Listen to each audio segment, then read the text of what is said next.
The gilded gates loomed, not like an entrance, but a fortress wall against the world she knew.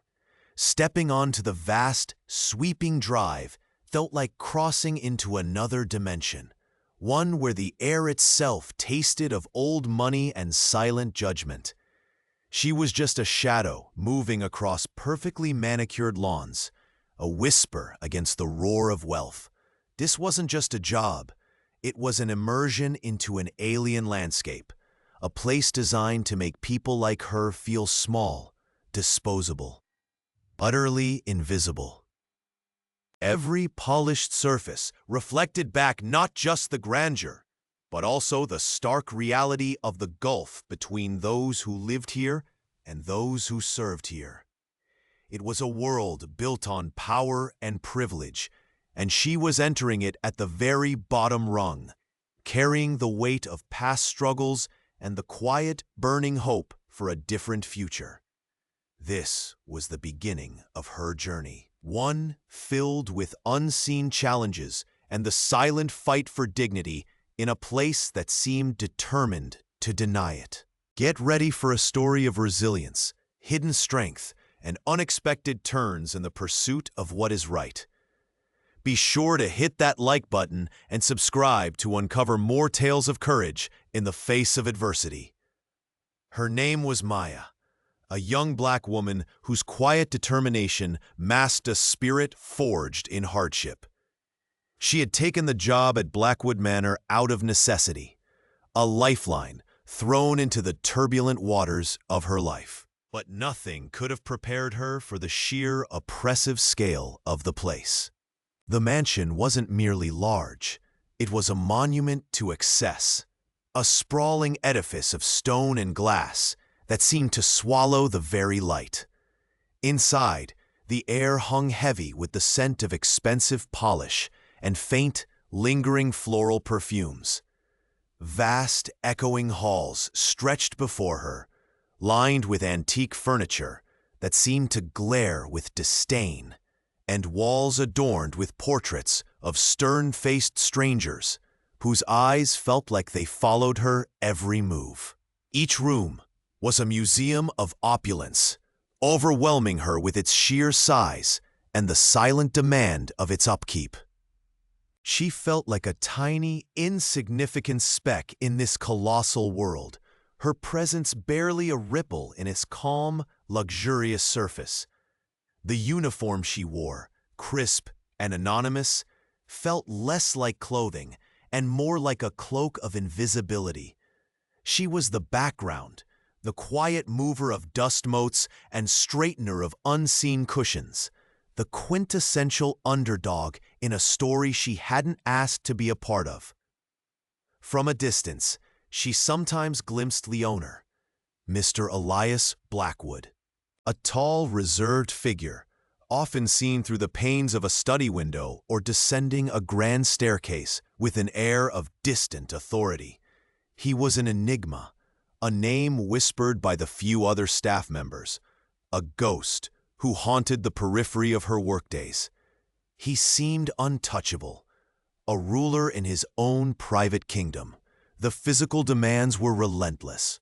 Miles of floor to polish, countless surfaces to dust, heavy linens to carry. But the emotional toll was perhaps heavier. The constant awareness of her place, the quiet humility required in the face of immense, effortless wealth.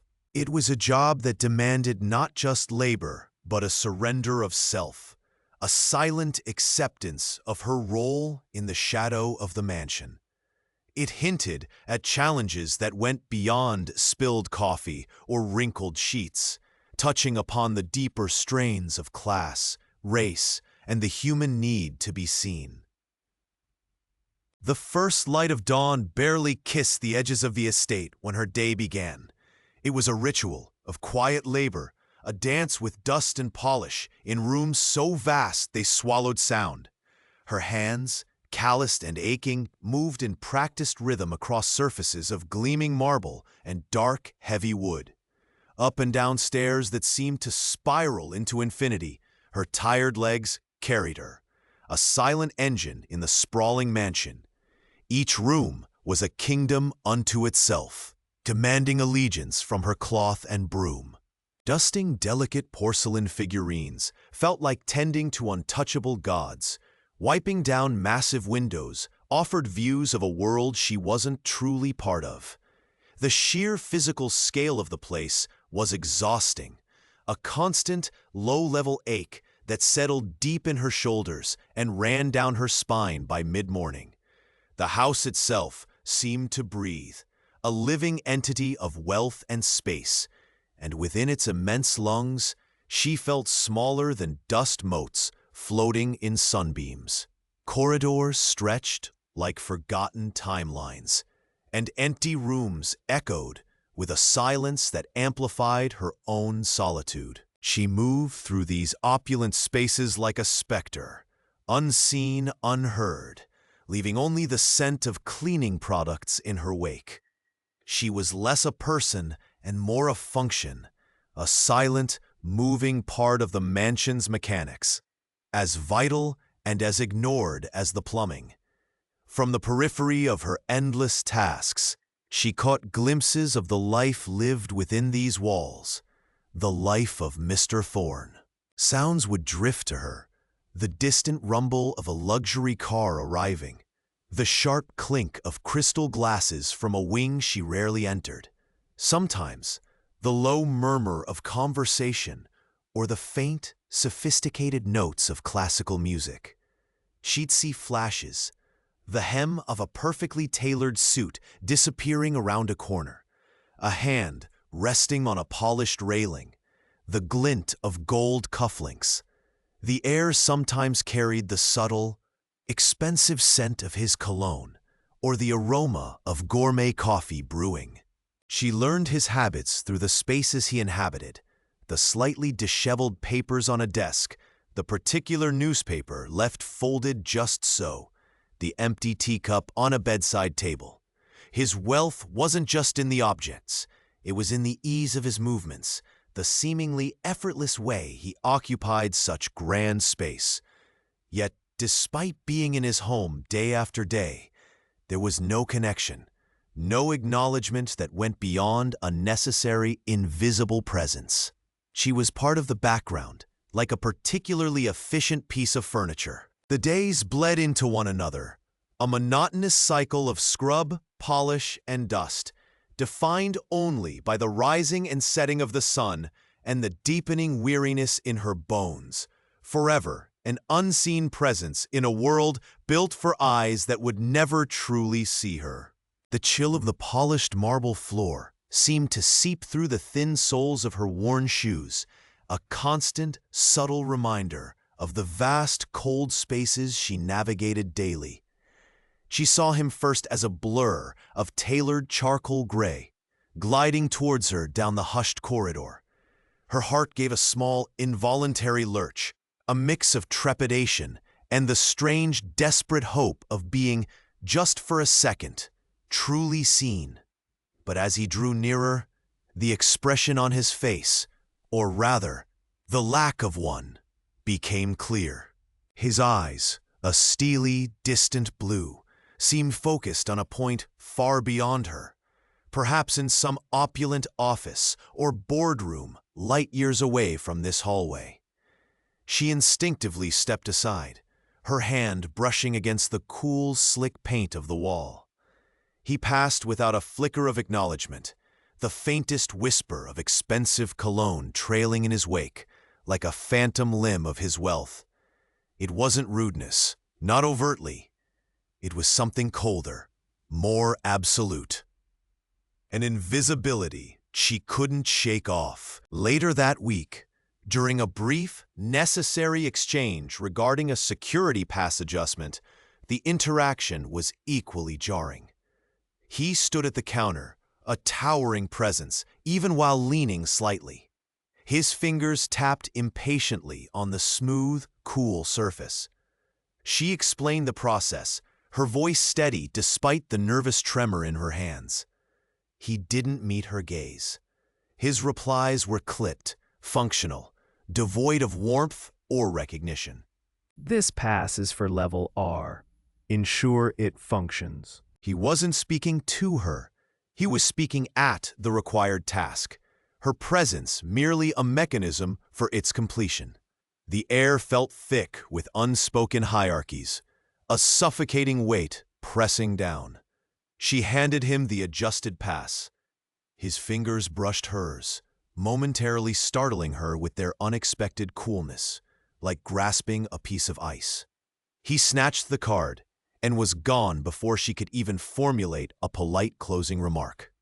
These fleeting moments, insignificant to him, were monuments in her day.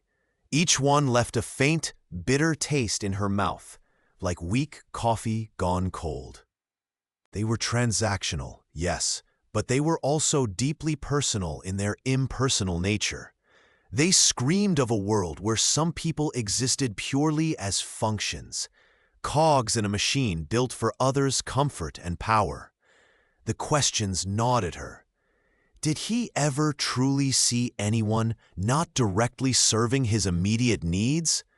What lay behind that impenetrable facade of wealth and distance?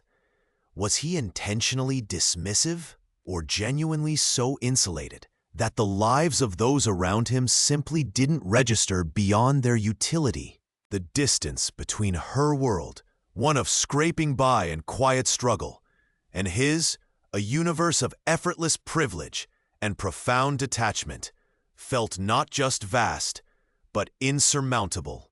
Yet with each dismissive glance, each curt word, a seed of something else began to sprout, alongside the hurt and confusion. A flicker of defiance, a quiet resolve born of being constantly overlooked.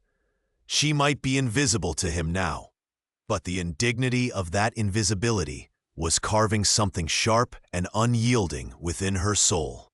The air in the office felt heavy, not just with the usual scent of stale coffee and worn paper, but with something unspoken, a palpable tension that clung to the corners of the break room and echoed in the hushed tones of hallway conversations.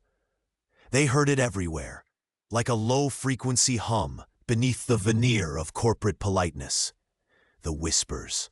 It was the staff, other secretaries, junior executives, even the cleaning crew, their eyes darting, their voices dropping when the protagonist drew near. They spoke of the millionaire, the man whose world now intersected so closely with hers.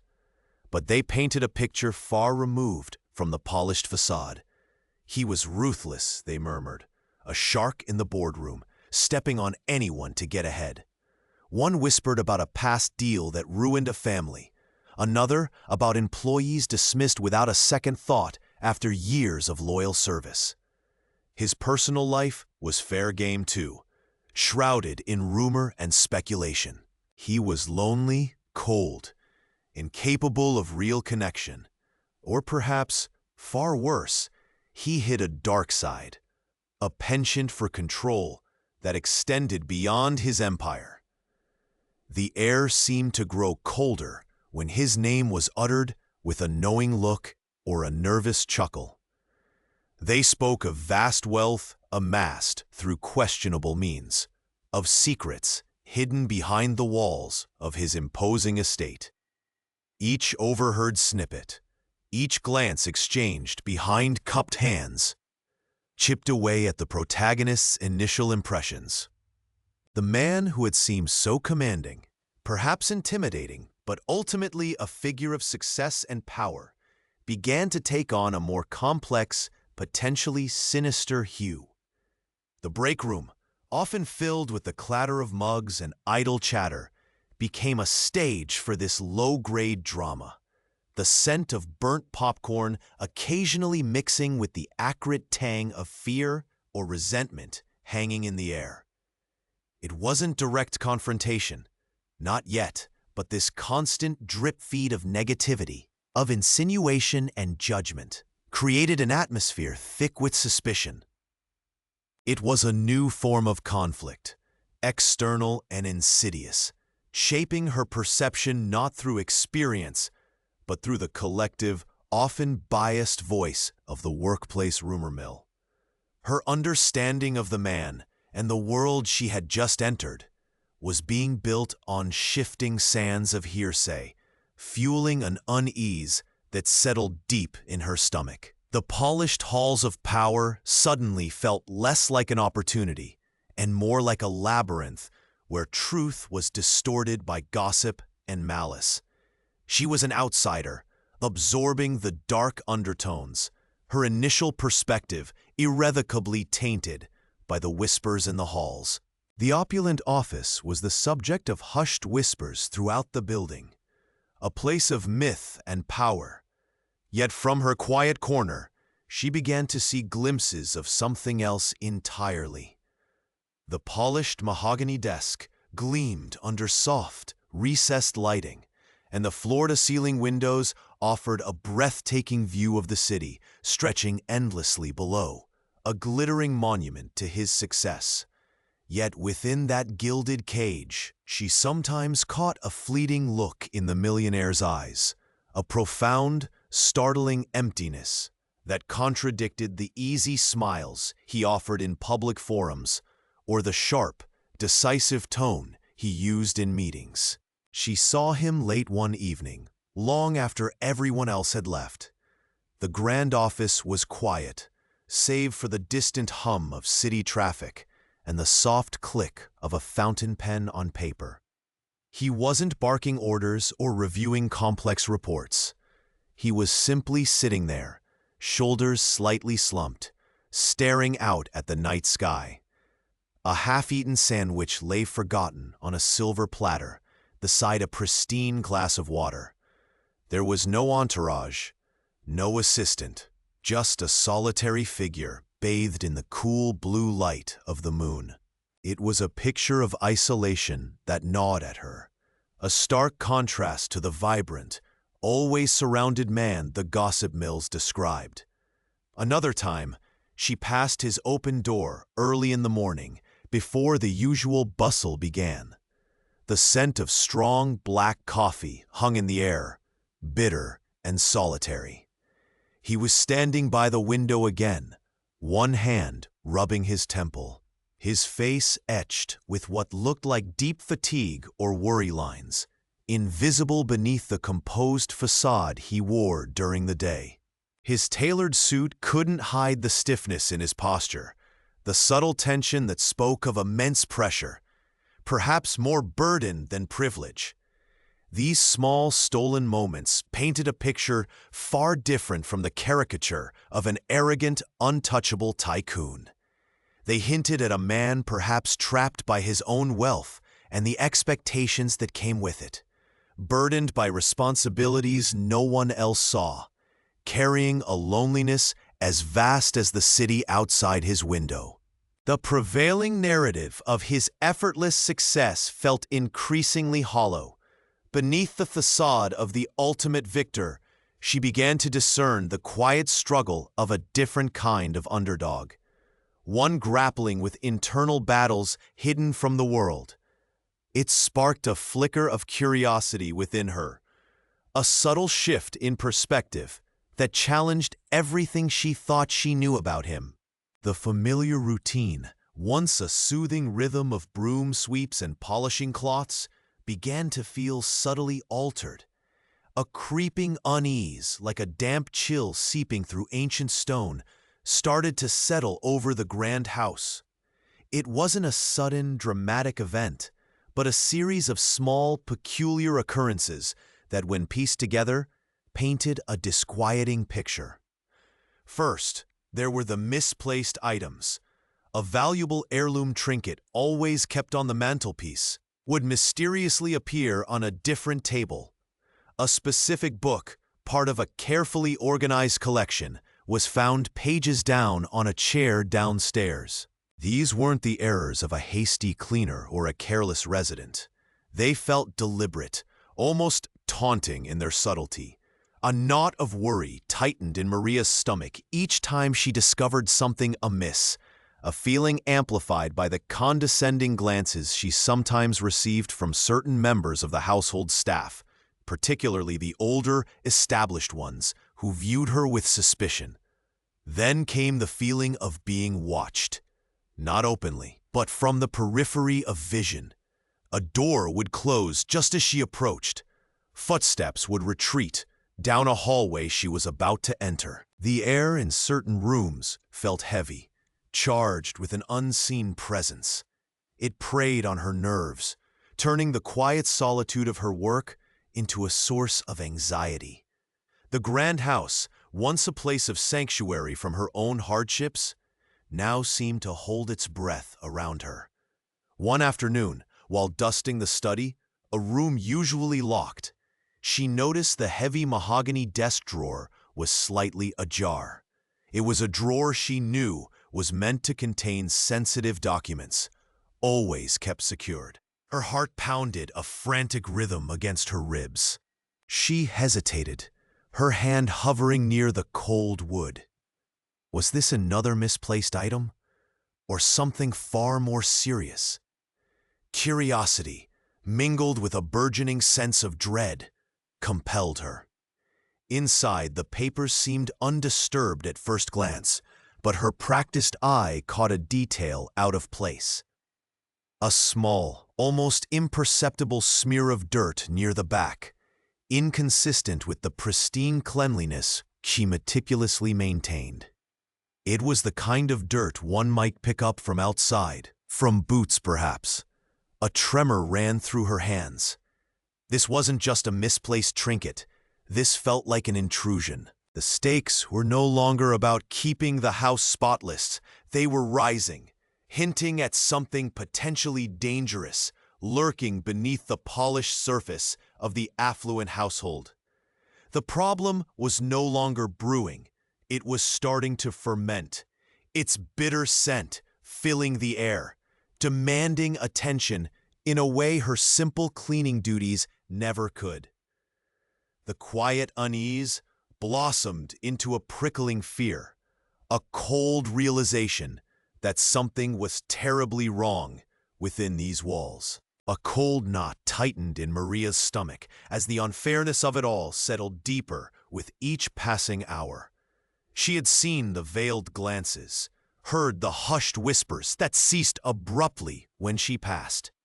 Section 6 had brought the brewing storm closer, the whispers now carrying the scent of deliberate sabotage, the feeling of a net closing around her. They were twisting her words, misrepresenting her data, subtly shifting blame for issues outside her control.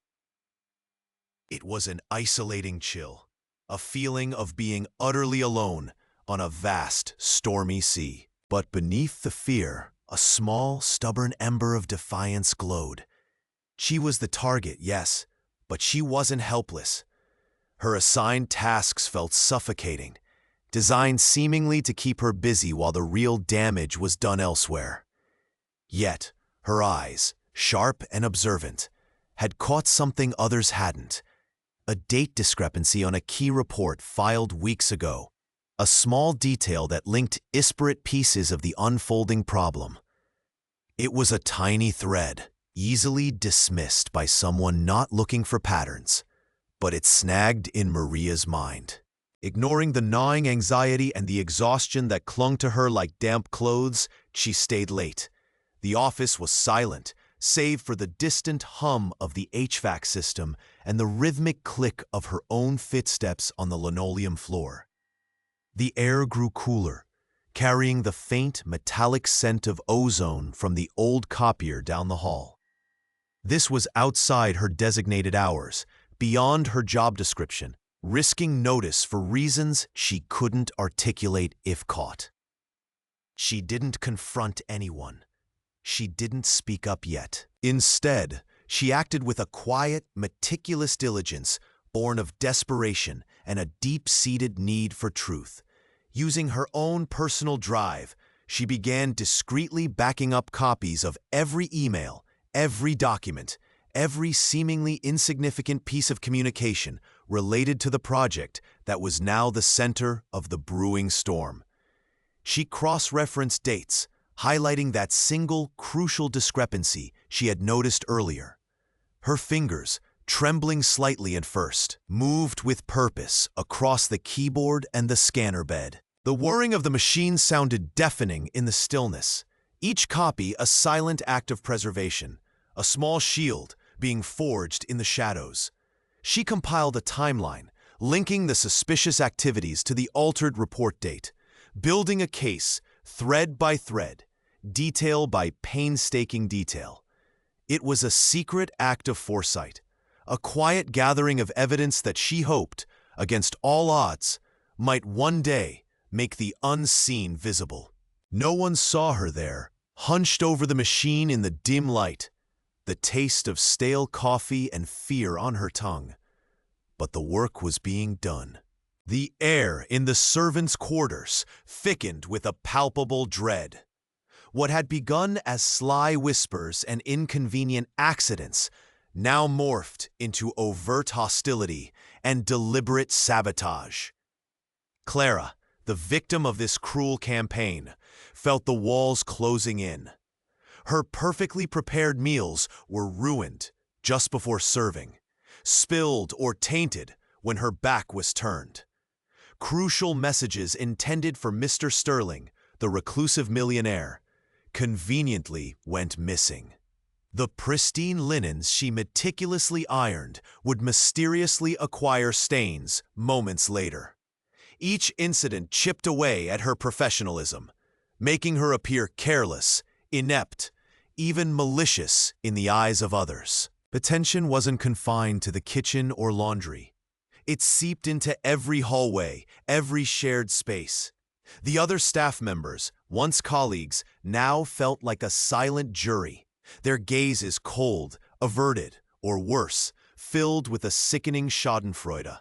The head housekeeper, Mrs. Gable, who had initially seemed merely indifferent, now actively participated in the subtle persecution. Honestly, Clara, another mistake? Perhaps this work is simply beyond your capabilities. Some people just aren't cut out for the rigor of a place like this. Her words dripped with condescending superiority, a smile playing on her lips that never reached her eyes. The chauffeur, a hulking man named Barry, would block doorways, making Clara squeeze past with heavy trays, sometimes deliberately bumping her just enough to make her falter. Watch where you're going, girl. Or maybe you just can't handle the pressure. His voice was a low rumble of mockery. Clara felt a constant knot of anxiety tighten in her stomach. The sweet scent of the mansion's fresh flowers suddenly seemed sickly. The polished marble floors felt cold and unwelcoming beneath her feet. Every shadow seemed to harbor a watchful, critical eye. The escalation wasn't just internal. External pressures began to mount. Mr. Sterling was due to host an important, high-stakes dinner party for potential investors in just 2 weeks. Any disruption, any perceived imperfection, could jeopardize a multi-million-dollar deal. The usual meticulous planning for such an event became another weapon wielded against Clara. Tasks were assigned to her and then secretly made impossible to complete on time. Supplies she needed were hidden. Her attempts to voice her concerns to the few staff members who hadn't turned against her were met with fearful silence or swift changes of subject. It was clear. They were either complicit, too afraid to speak out, or both. The isolation was profound, a heavy cloak smothering her spirit. She was caught in a rapidly accelerating spiral, the ground rushing up to meet her, and no one seemed willing or able to extend a hand. The mansion, a symbol of immense wealth and privilege, had become her gilded cage, the walls closing in with terrifying speed. The stale air of the hidden meeting room seemed to press in on her, thick with unspoken greed and the scent of desperation. Across the polished table, their eyes gleamed, sharp and expectant. They hadn't wasted time, cornering her after a late-night board meeting, away from the usual watchful gazes. The offer was laid bare, stark and chillingly simple. Betray him and prosper. The woman, with a smile as cold as ice, leaned forward. It's a simple exchange, really. His indiscretions for your financial security. A very comfortable future. Her voice dripped with faux sympathy, but the calculation in her gaze was unmistakable. The man beside her chuckled, a low, guttural sound. He's a lion, yes, but even lions have weak spots. And we found his. Your loyalty is admirable, I suppose. But is it worth your own life? Your chance at real success? Her stomach churned, a knot of nausea tightening with each word. She saw the thick envelope on the table, overflowing with crisp $100 bills, a vulgar display of immediate temptation. They spoke of information she held, of access only she possessed, twisting her trusted position into a weapon against the very man who had given her a chance when no one else would. The pressure in the room intensified, a palpable weight pressing down on her chest, making it hard to breathe. Every instinct screamed danger, yet another part of her, a small, scared voice, whispered about the struggles, the sacrifices, the sheer exhaustion of always fighting just to stay afloat. She thought of the millionaire, the man who had seen her potential, who had treated her with a respect rarely afforded to her in the corporate world. She remembered his quiet kindness, his unwavering belief in his vision, and the vulnerability she had sometimes glimpsed beneath the facade of power. Was she really contemplating tearing that down for this? For their selfish gain, dressed up as her opportunity? The image of his genuine smile warred with the heavy weight of the envelope, the promise of a life free from worry, a life she had only dared to dream of. The silence stretched, taut and unbearable, filled only with the rhythmic ticking of a grandfather clock in the hallway outside, marking the passage of time, marking the moment of her critical decision. Her hands, resting just out of reach of the money, felt cold and clammy. Witnessing their casual cruelty, their utter lack of compunction, sent a shiver through her bones. This wasn't just business. This was a violation, a corruption that sought to spread its rot. The smell of their expensive cologne seemed to mock her struggle, a scent of privilege and indifference. This test wasn't just about loyalty to him, it was about loyalty to herself, to the values she held dear, to the woman she desperately wanted to remain. The path they offered was gilded, but it reeked of decay. The air in the cramped supply room was thick with unspoken threats.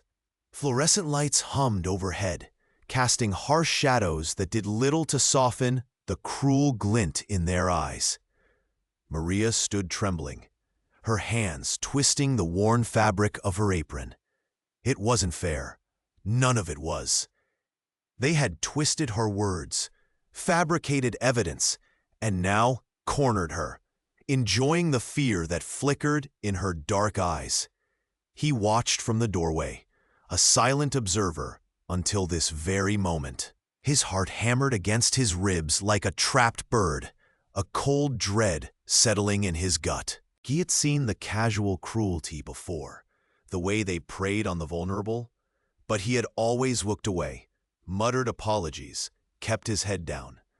The path of least resistance felt like the only option in this suffocating environment. But today, the sight of Maria's quiet desperation, the raw injustice burning in the stale air, ignited something new within him. It was a low ember at first, fanned by the biting words that spilled from their lips. Honestly, Maria, did you really think you could get away with it? So clumsy, always causing problems. Yeah, just admit what you did. Save everyone the trouble. Nobody believes your story anyway. His voice was a low, dangerous purr, laced with false sympathy. The smell of stale coffee and fear hung heavy. Maria's voice was a fragile whisper, barely audible above the hum of the lights. But I didn't do anything. I told you it wasn't me. Tears brimmed, threatening to spill over. He felt the pull of ingrained habit. Step back, close the door, pretend not to hear. It was the safe choice, the sensible one. There was nothing to gain by intervening, and potentially everything to lose. His job, his fragile peace, maybe more. He could almost taste the bitter consequence of defiance. His palms felt slick, his breath shallow. Every instinct screamed at him to retreat, to let the familiar pattern of injustice play out without his involvement. But then he saw a way Maria flinched at their words, the way her shoulders slumped, the utter hopelessness etching itself onto her face. It mirrored a vulnerability he knew all too well. Loyalty? He barely knew her outside of brief nods in the hallway. Reward? There was none. Only risk, raw and exposed. Yet in that charged silence, a different feeling surged, hot and undeniable. Integrity. A simple, profound need to stand against what was clearly, undeniably wrong. He took a step forward, the floorboards creaking slightly under his weight. The sound cut through the tension like a knife. The bullies' heads snapped towards him, their expression shifting from smug satisfaction to surprise, then annoyance. This wasn't part of their script. He could feel their eyes on him, sharp and probing, waiting for him to back down, to apologize for the intrusion. His heart still pounded, but beneath the fear, something resolute hardened his gaze. This was the moment the quiet observer decided not to be quiet anymore. He didn't have a grand plan, no backup, no guarantee of success. All he had was the burning certainty that he could no longer stand by and watch. The choice was made, not with a shout, but with a steadying breath and a step further into the light. The air in the conference room hung thick with manufactured civility, a thin veneer over the simmering tension. Maria sat across the polished table, her hands clasped tightly in her lap, the worn folder before her containing not just papers, but the weight of months of silent suffering and relentless investigation. Sunlight slanted through the tall window, illuminating dust motes dancing in the artificial calm. Mr. Henderson, the man they called the Savior, watched her with steady eyes, a silent invitation to speak. She took a deep breath, the scent of stale coffee and nervous perspiration filling her nostrils. Every eye was on her. The smirking faces of Sarah and David, the company's golden children, the nervous glances of other colleagues who had seen or suspected, but done nothing. It felt like standing on a precipice, the world holding its breath. She began to speak, her voice initially a tremor, then gaining strength, fueled by a quiet, burning resolve. She laid out the timeline, the fabricated reports, the manipulated data, the strategically timed mistakes that had sabotaged her projects and eroded her reputation. Each word chipped away at the elaborate facade they had built. She described the carefully planned leaks of confidential information, not just to undermine her, but to gain an unfair advantage in the market, using her as a convenient scapegoat. The truth, ugly and complex, unfolded like a poisoned flower. David, the arrogant architect of much of her misery, shifted in his seat, his usual cocky grin replaced by a thin, white line around his lips. Sarah, his partner in this cruel game, toyed with a pen, her eyes darting between Maria and Mr. Henderson. Maria produced the final piece of evidence, a series of encrypted messages recovered from a discarded company device she had found. As the technical expert displayed them on the large screen, the room fell into a stunned silence. The messages weren't just casual backbiting. They were detailed instructions, coded language revealing a deliberate, malicious campaign spanning over a year, aimed specifically at driving Maria out and claiming her innovative projects as their own. It wasn't random cruelty. It was calculated corporate espionage, masked as workplace bullying. The sweet, sickening smell of Sarah's expensive perfume suddenly seemed acrid, cloying. David's face flushed a deep, angry red. This is ridiculous. Forged. She's making it all up. David's voice was loud, a desperate bark, but it lacked conviction. She's delusional, sir, trying to deflect from her own failures. Sarah's voice was colder, sharper, but a tremor betrayed her composure. Maria looked directly at them, her eyes clear and steady. The fear was gone, replaced by a calm certainty. For metadata is clear. The timelines match the sabotage. You didn't just want me gone. You wanted everything I built. Her voice resonated with the quiet power of truth. Mr. Henderson leaned forward, his gaze fixed on the revealed messages. The full scope of the danger, not just to Maria, but to the company itself, was now undeniable. The hidden threat had been unmasked, stark and chilling, not a monster in the shadows, but two smiling faces she had seen every day. The carefully constructed world of deception began to crumble, leaving behind the cold, hard reality of their betrayal. Brought into the light by one woman's unwavering search for justice.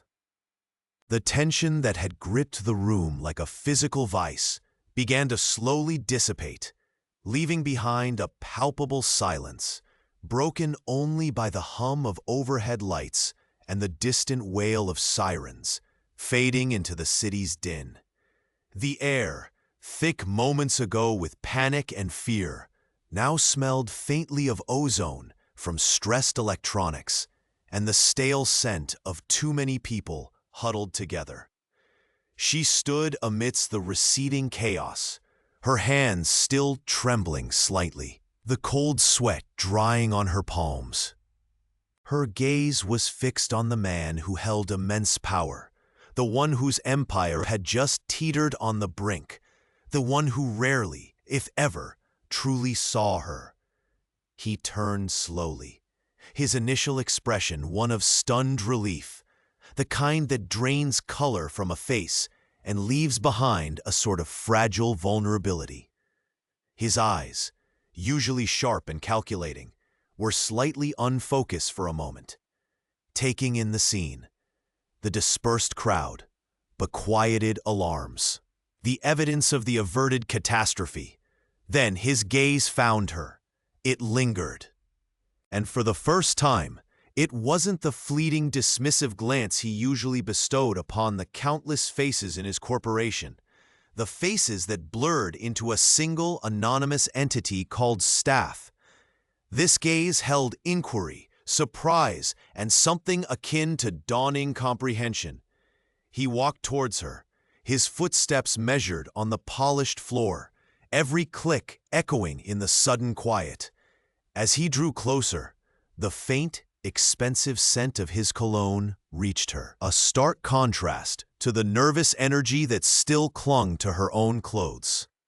He stopped directly in front of her, towering slightly, and the full weight of his attention settled upon her. It was overwhelming, like a sudden spotlight after years in the shadows. He cleared his throat, the sound rough, unused to expressing such raw emotion. You did that. You stopped it. His voice wasn't the booming command she was used to hearing from afar. It was lower, filled with a disbelief that wasn't scornful, but simply astonished. He wasn't looking at her job title or her position on the organizational chart. He was looking at her. He saw the determination in her eyes, the quiet strength that had manifested in that critical moment, the loyalty that had driven her actions when others had faltered or frozen. He saw the person who had risked everything, not for recognition, but because it was the right thing to do, because she cared about the integrity of the very structure he had built. A warmth, unfamiliar and profound, spread through her chest, chasing away the residual chill of fear.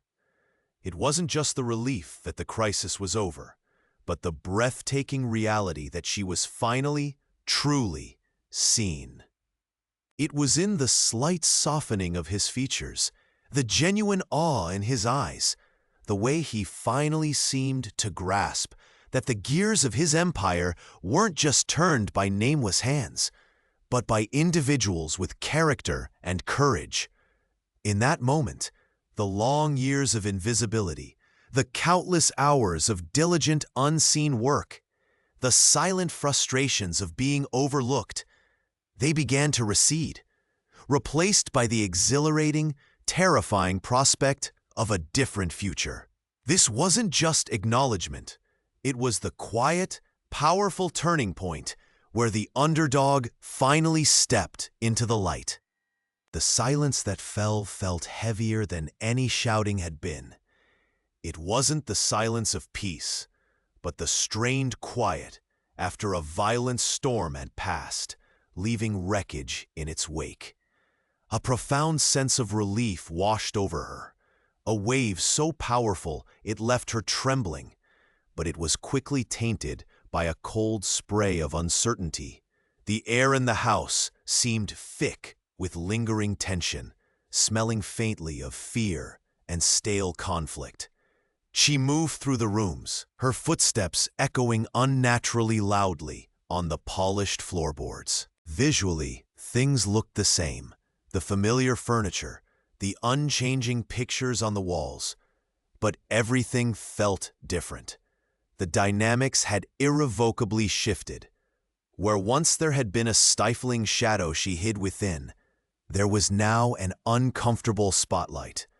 She was no longer invisible. She was the one who had been wronged, the one whose truth had fractured the household's fragile facade. The eyes that met hers now held a mix of apprehension, resentment, or awkwardness.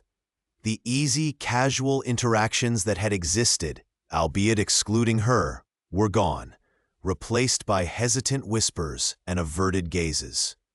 The initial relief of stepping out from the crushing weight of the shadows, of seeing the unfair situation addressed, began to curdle with apprehension about her future role. What did life look like now? The familiar, albeit painful structure of her existence had been demolished.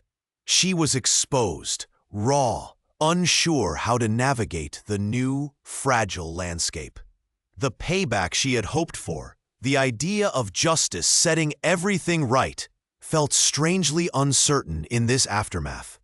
Seeing the consequences unfold for others didn't bring the pure, satisfying closure she had anticipated.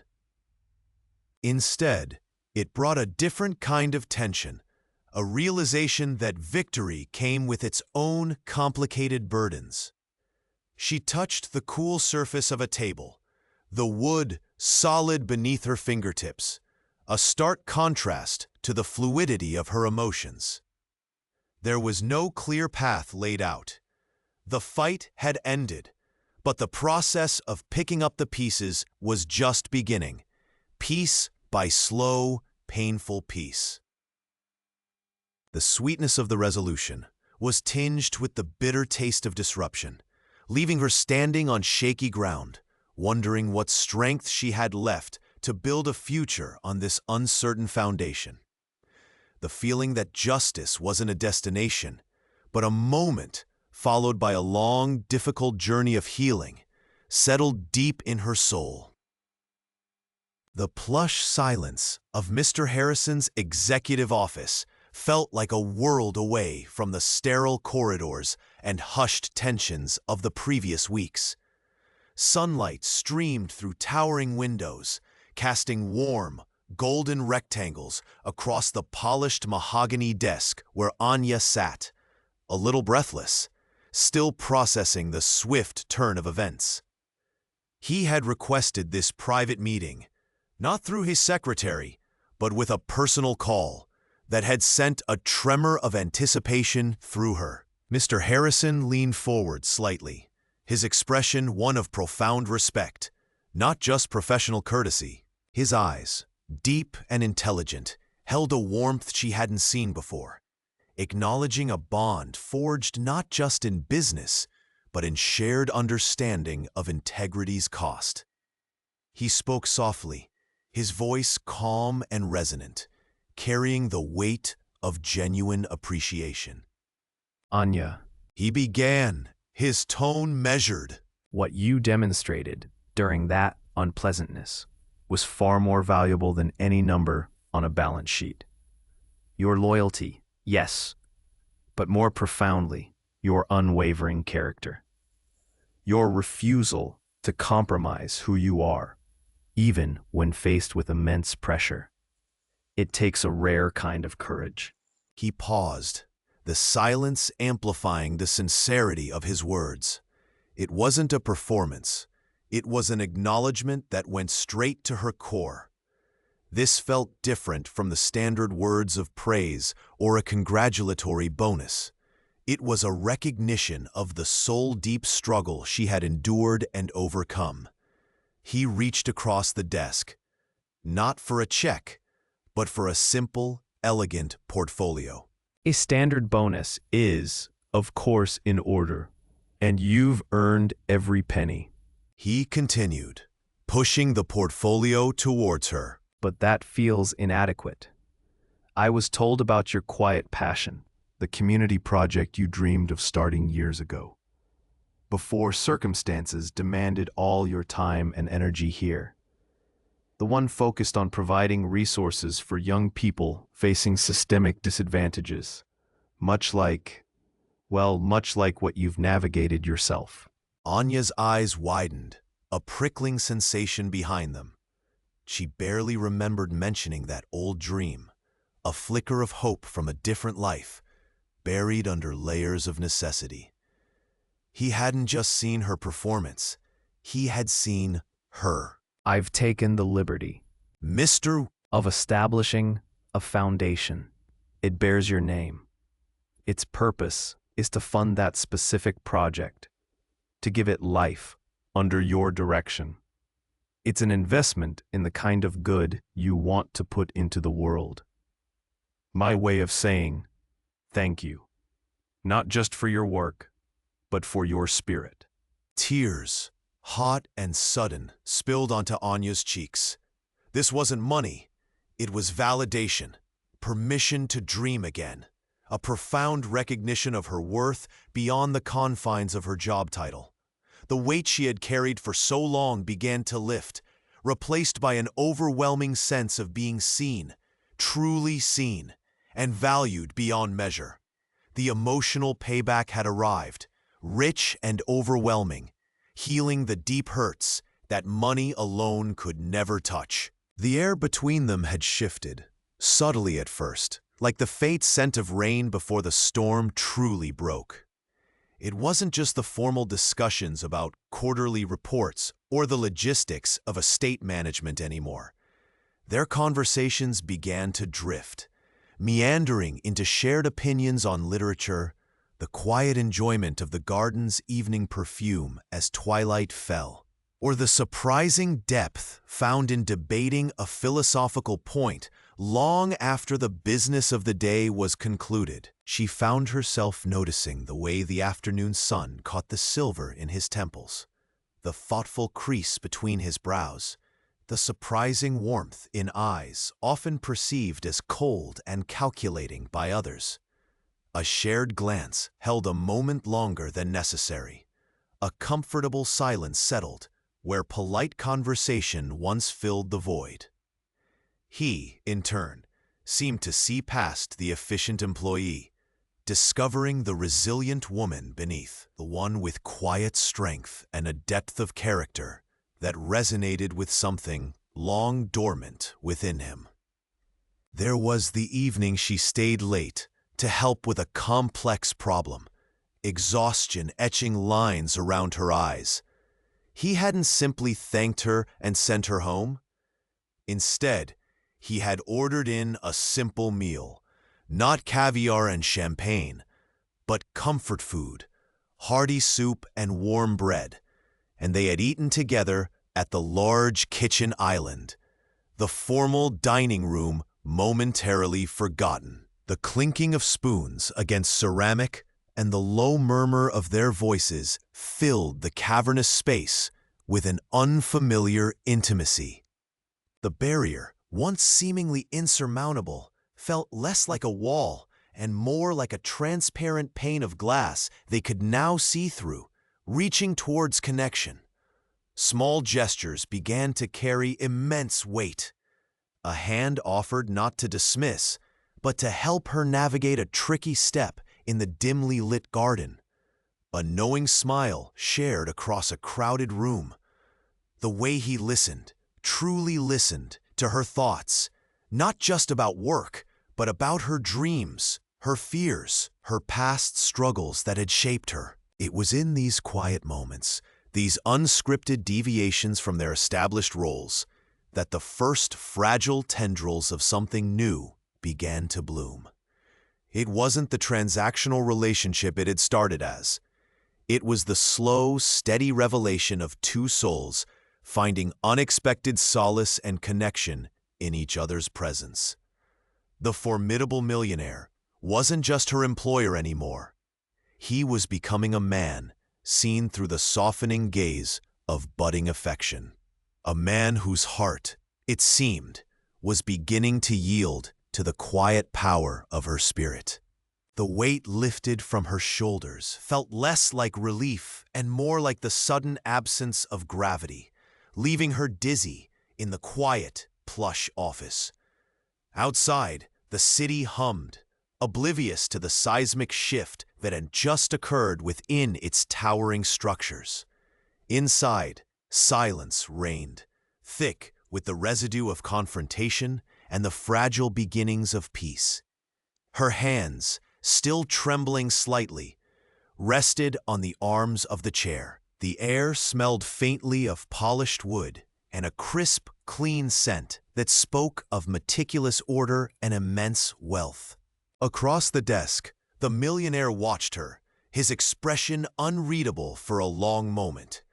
The light filtering through the large window caught the silver threads at his temples, highlighting the wisdom etched around his eyes.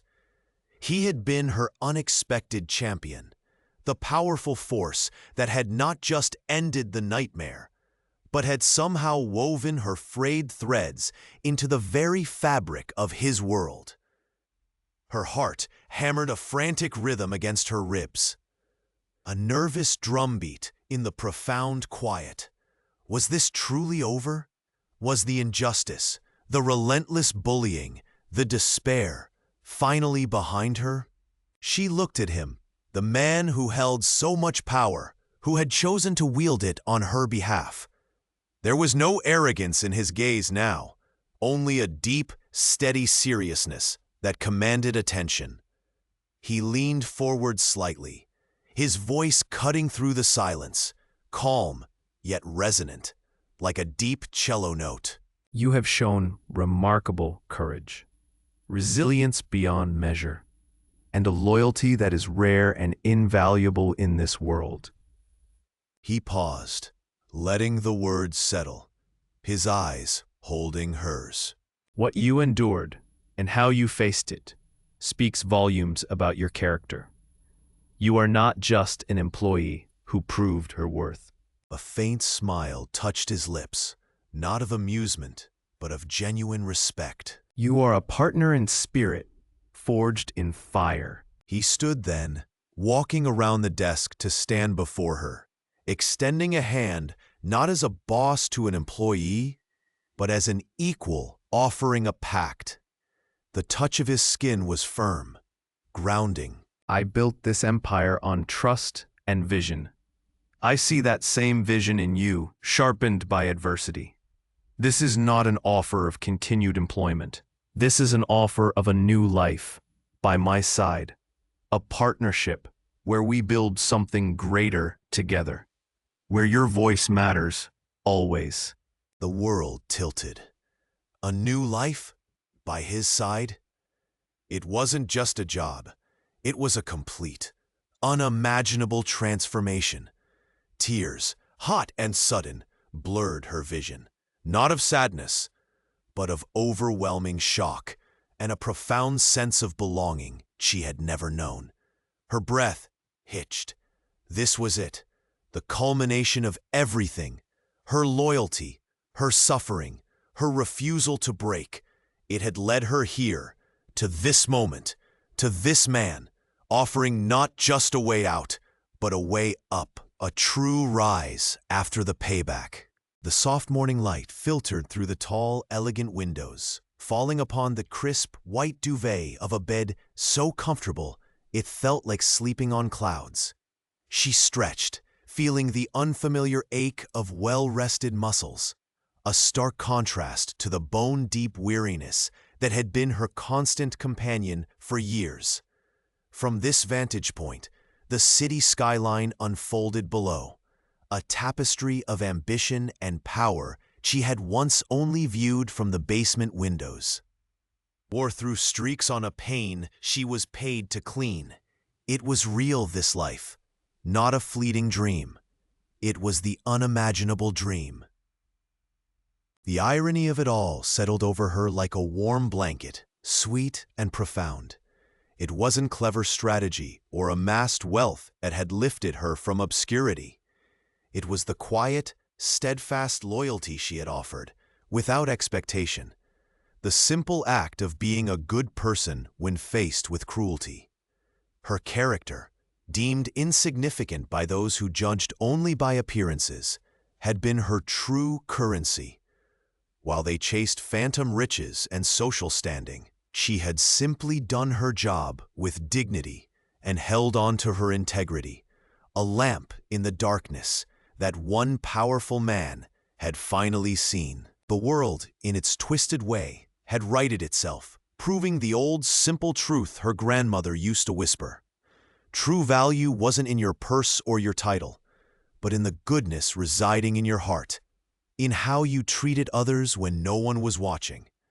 She looked towards the horizon, a sense of quiet anticipation stirring within her. What adventures lay ahead? What possibilities waited, now that the chains of invisibility had been broken? The future stretched out, vast and bright, filled with potential she hadn't dared to conceive, even in her wildest moments of despair.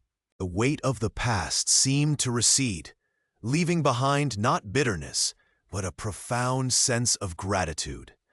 The storm had raged, threatening to consume her entirely, but her simple, unyielding core of decency had somehow anchored her. And when the waves finally receded, she found herself not just surviving, but standing on solid ground she had never believed existed. The quiet hum of the grand house around her now felt like a lullaby, a gentle reminder of the unexpected turn her life had taken. It was a life built not on the fragile foundations of wealth or status, but on the enduring strength of a good heart recognized at last. The air smelled clean and fresh, carrying the scent of possibility on a gentle breeze. She closed her eyes for a moment, breathing it in. This wasn't just a happy ending. It was a powerful testament. A testament that even in the deepest shadows, the light of simple human kindness could not be extinguished, and that sometimes the greatest rewards are reserved for those who ask for nothing, but simply choose to be good. Her journey was a living story, whispering a timeless truth to anyone who would listen. that the worth of a person is immeasurable, found not in what they possess, but in the quiet strength and unwavering spirit they carry within. And as the sun climbed higher, casting golden rays across her new life, she knew her story was far from over. It was just beautifully, astonishingly beginning.